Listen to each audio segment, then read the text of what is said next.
सायान आंखों में शदीद गुस्सा लिए सीधा लाला के ठिकाने की तरफ निकल पड़ता है। इसके दिल में सिर्फ एक ही बात गूंज रही होती है कि एल्फ कहाँ है। दूसरी तरफ गाजी यूसुफ अपने आदमी जिक्रिया से कहता है कि इसने बहुत अच्छा किया जो सायान को लाला के पास भेज दिया, क्योंकि अब गुस्से में अंधा होकर सायान खुद ही लाला का काम तमाम कर देगा और यूं उनका मकसद भी पूरा हो जाएगा। गाजी यूसुफ एक खतरनाक मंसूबा बनाता है और हुक्म देता है कि एल्फ से जबरदस्ती जायदाद के कागजात पर दस्तखत करवाए जाएं और फिर इसे हमेशा के लिए रास्ते से हटा दिया जाए। जिक्रिया जैसे ही एल्फ के पास पहुंचता है और इसे धमकाना शुरू करता है, अचानक माहौल बदल जाता है। दरवाजा जोर से खिलता है और लाला अपने लोगों के साथ अंदर दाखिल होता है, जबकि सायान भी पीछे पहुंच जाता है। जिक्रिया घबरा जाता है, लेकिन अब बहुत देर हो चुकी होती है।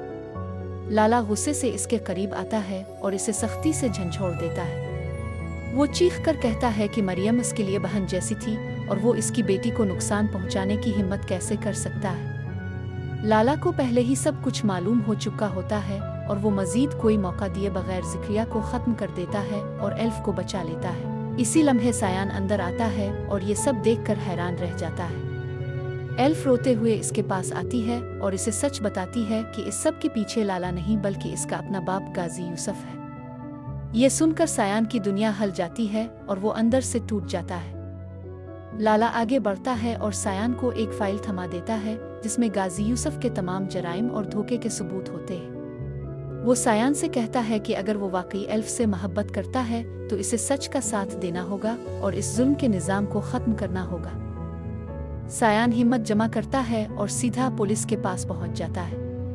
पुलिस फौरन कार्रवाई करते हुए इसके साथ गाजी यूसुफ की हवेली पहुंचती है। गाजी यूसुफ पुलिस को देखकर परेशान हो जाता है, लेकिन जब वो सायान को उनके साथ देखता है तो उसके होश उड़ जाते हैं। सबूतों की बुनियाद पर इसे वहीं गिरफ्तार कर लिया जाता है और अदालत में भी उसके खिलाफ फैसला सुनाते हुए इसे जेल भेज दिया जाता है।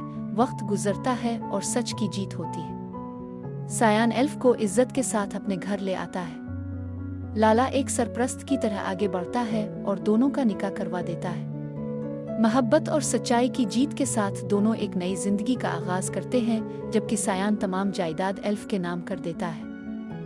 आखिर में एक सवाल रह जाता है कि क्या सायान ने मोहब्बत के लिए अपने बाप के खिलाफ जाकर सही फैसला किया या नहीं। ये फैसला देखने वालों पर छोड़ दिया जाता है।